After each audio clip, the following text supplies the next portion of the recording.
Hello and welcome to this Applied Ergonomics lecture 20. So, we will be covering a new domain today, which is about biomechanics. It's a very important area in terms of ergonomics as well as treatment of injuries which happen because of heavy work or athletic work among various human subjects. So, let us look at this new area on biomechanics, which has increasingly gained a lot of prominence among the research community as of now. Has become one of the very fundamental areas of research contributions. So, what is biomechanics? So, if we really look at the definition which came up way back in 1974 from Has et al., it talks about biomechanics as the study of movement of living things using the science of mechanics. So, basically the way that a human being balances himself in all different positions, applies forces or throws projectiles at a certain velocity, they all are in a way related to the simultaneous movement of the musculoskeletal structure within a human body, and if we can organize the study of such structure, they can all lie into this domain of so called biomechanics. So, obviously the broader term that people would use is kinesiology, which is a term referring to the whole scholarly area of human movement study. Biomechanics is only the study of motion and its causes in living things, but this kinesiology is basically giving a broad domain of all kind of human movements which would exist. So, biomechanics provides key information on the most effective and safest movement patterns with reference to equipments which are being utilized, also while doing relevant exercises, and some of these exercises can improve, for example, human movement. Okay. So, how to even conduct motion in a particular guided manner is also within the domain of biomechanics. So, in a sense, kinesiology professionals solve human movement problems every day, and one of their most important tools is motion study, which is coming from this area of biomechanics. So, it becomes a subdomain of kinesiology. That is how we would like to explain biomechanics. So, the obvious question that one would ask here is that why to really study this whole new area of movement of limbs and other body parts, and if you really looked into what are the basic applications of such biomechanics related studies. So, one of course is to improve performance of work, performance in any sport or athletic motion, for example, or even performance and overall performance and movement, which is going to improve the quality of life in general of people. And the other broad application area is to prevent or treat injuries from happening. So, define work in a manner in a certain motion cycle, so that the body does not get affected too much, and again in case one has gotten affected, you could also help to treat by again incorporating small motions within different parts of the body for proper alignment of the musculoskeletal structure, which is the subject of attention here. So, obviously scientists from many different areas, kinesiology, for example, engineering, even physics, biology, zoology, these all different areas, they are interested in this area of biomechanics. The thing to be noted is that there are a team number of reasons why scholars from so many different academic backgrounds are interested, and one of the main reasons is that biomechanics is interesting due to the natural urge of human beings to marvel at the ability and beauty of movements. Okay. Movements could be related to animals, movements related to any bio-inspired system, okay, and then apply such movements as and when necessary to broadly improve one's day-to-day performance in terms of motions executed by the human body, okay, or in terms of prevention and treating injuries. So, let us look at the example problem of a gymnast and a coach, where biomechanics is such an important domain to solve the problem, so that a proper athletic motion can be executed by the gymnast. Let us say that there is a coach which works with the gymnast, and whose goal is to have corrective actions for the problems related to the backhand spring of the particular gymnast subject. The coach observes several attempts and tries to judge whether the angle of takeoff, which is so backhand spring is basically as the gymnast kind of takes support of her hands and throws her body in a manner so that the body arches. So first it goes at a certain angle, and then it sort of rounds off, and then it arches so that the gymnast can turn around in this manner through a backhand spring attempt. So the coach observes several attempts and judges various things, like what is the angle of takeoff, for example, of the particular gymnast, or maybe all the way from round off to the body arch, what are the body movements which are performed, and which are the areas which need attention where performance is poor. So the coach's experience tells him that this athlete is strong enough to perform a particular skill, okay, but the question is whether the decision needs to be taken for concentrating on the gymnast on the takeoff angle, or more on the back hyperextension in the block. And so basically either this angle needs to be changed so that more appropriate posture can come and the spring back can be performed adequately, or even while arching, if without focus on the angle of the initial takeoff, person arches more, still it can lead to a good posture, final posture because of the spring back. So the coach in this case uses the knowledge of biomechanics to qualitatively sort of analyze the situation, solve the problem, and the coach from his experience knows that better arch affects the force of the gymnast, force that the gymnast creates against the mat, okay, and affects in turn the angle of takeoff of the gymnast. So it decides to help the gymnast work on an arch rather than the angle of takeoff. So even if the angle of takeoff is slightly loose because of the arching process, the gymnast can still conduct enough force so that the operation can be in place and the spring back can be successful. So this is a sort of a case which says that how important would be biomechanics in terms of analyzing different sub motions from the overall process of the backhand spring backhand spring activity of a gymnast, and trying to work on that domain according to the build of the body, or according to the build of the concerned person, or the strength of the concerned person, so that overall the posturing at various stages, including the start of the spring back, the takeoff, the arching or the round off of the body, at all these different stages the postures are well maintained. So that is how biomechanics is really very helpful in providing solutions, particularly athletic solutions in this particular case, as one can see in this particular case. So there is a lot of redesigning that is needed for equipments, particularly equipments with which humans would like to perform activities. One of the finest examples is designing of this small handle racket for kids of a certain age group. They could perform better in terms of their ability to hit tennis balls if the racket handle is shortened. There is an organized study on this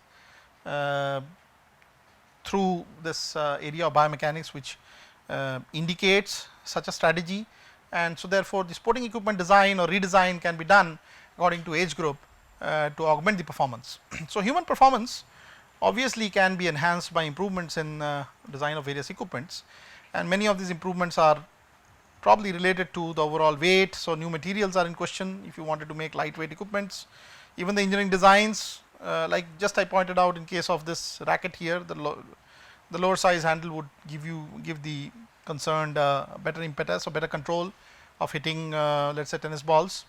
So when these changes are integrated with the information about the human performer, we can say that the improvements in equipments are based on biomechanics principles. Okay, so therefore what I'm referring here as this particular age domain or age group concerns a set of individuals with similar kind of strength, similar kind of arm movements or hand movements and also foot movements, and then there is also a requirement based on how fast a ball should be hit, how many times or what is the frequency at which the ball should be hit, and what is the kind of foot movement in between the two hits. So all these would try to in a very organized manner suggest the best possible equipment that can be used for improving the performance of the sport or any other activity. So there are many examples of how applying biomechanics in changing equipment designs has improved sports performances. For example, let's consider javelin throws. So in 1980s javelin designs were altered significantly.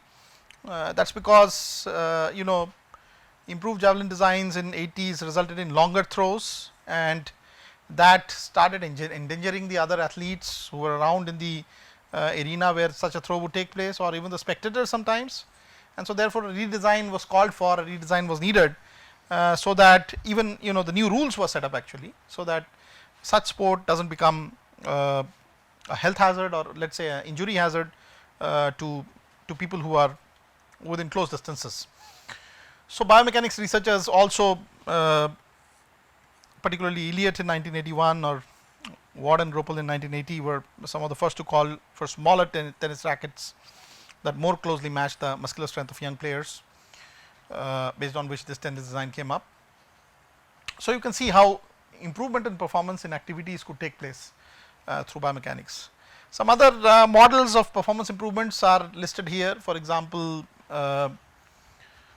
body conditioning is a major aspect in today's fast changing world, and body conditioning does happen through exercise and packed programs. People are generally interested to overall shape and size the body in a particular manner, so that the overall energy level goes up. And so biomechanical studies of exercise movements and training devices serve to determine the most effective training to improve performance. So in line with all this activity are computer controlled exercises, particularly testing machines, which actually are in business because they want to monitor at every instance how musculoskeletal performance changes between different activities, and how such movements would affect the body on a regular basis or vice versa. Such movements would affect the job at hand on a regular basis. So there has to be some computer controlled performance monitoring for and which comes out from the fundamentals of biomechanical principles to in a very organized way look at the way people do body conditioning and toning. So biomechanical research is a powerful ally in sports medicines, particularly in its quest to prevent injury or treat injury. It is important that such research is immediately utilized. There can be, because of fast movements, change in the limb structure which may result in dislocations, damages, muscle pulls, and so if there is an organized study about what impacts and what way, it can be utilized for quick treatment, so that the player or the athlete can be up and running in a few minutes and can join back the competition or the tournament. So also engineers and occupational therapists use biomechanics on a regular basis. This is important to design work tasks, also some assistive equipments. This is again a very important domain. Equipments make a huge amount of difference to life in terms of lessening the degree of human effort, and by giving passive leverage or some other assistance. And so therefore it's important that the knowledge of biomechanics is used to develop such assistive techniques, or even to design the overall work tasks in a proper manner, so that there are less injuries while delivering a task or a job, specific job. Biomechanics can also help to prevent physical therapists, help the physical therapist to prescribe rehabilitative exercises. Uh, Particularly important are these orthotics, which are support objects or braces, which would correct birth deformities. You already know about the dental treatment and how braces are used in dentistry, so that overall there is a certain way in which growth can take place, okay, and generally there is a correction of the overall shape of the human mouth based on such braces worn over a long amount of time. So, you could actually do correct joint positioning. So, of significant mention is this qualitative analysis of gait or the walking behavior of person is of a lot of importance, particularly in physical therapies. You can see a person here trying to climb up an elevation with a certain posture, and the posture being changed or validated through a therapist. So, qualitative analysis of gait particularly is of a high importance in physical therapy, and treatment of many musculoskeletal conditions can generate because of just doing such qualitative analysis in a way a person walks and the posture he takes in walking and climbing. So, typically you could either do a qualitative or a quantitative analysis as regards this field of biomechanics. So, when we talk about quantitative analysis, it is more about measurements. So, it should involve measurements of biomechanical variables. Typically such measurements do need high speed computers, particularly for acquiring data, and also sometimes to do voluminous amount of numerical calculations. You could actually try to simulate muscular or musculoskeletal motion by using finite element analysis or other such techniques. So, even short movements will have thousands of samples of data to be collected, scaled, numerically processed before any such tool is developed for predicting motions. So, in contrast, qualitative analysis becomes sort of an introspective judgment, looking at some motions and trying to categorize those motions into ones which are good or ones which are inappropriate. So, ideally we should use a combination of both quantitative as well as qualitative or judgmental analysis in order to study the whole area of motions related to limbs. And basically we can say that in both quantitative and qualitative contexts, identification of factors that affect human movement and performance is really what can be sort of observed, quantified, recorded, organized and interpreted at different levels of thinking. And so, the idea is, with all this learning experience, tools can develop where they can have the capability of predicting based on quantitative as well as qualitative aspect any human movement, okay, and solve generally the problems related to such movements.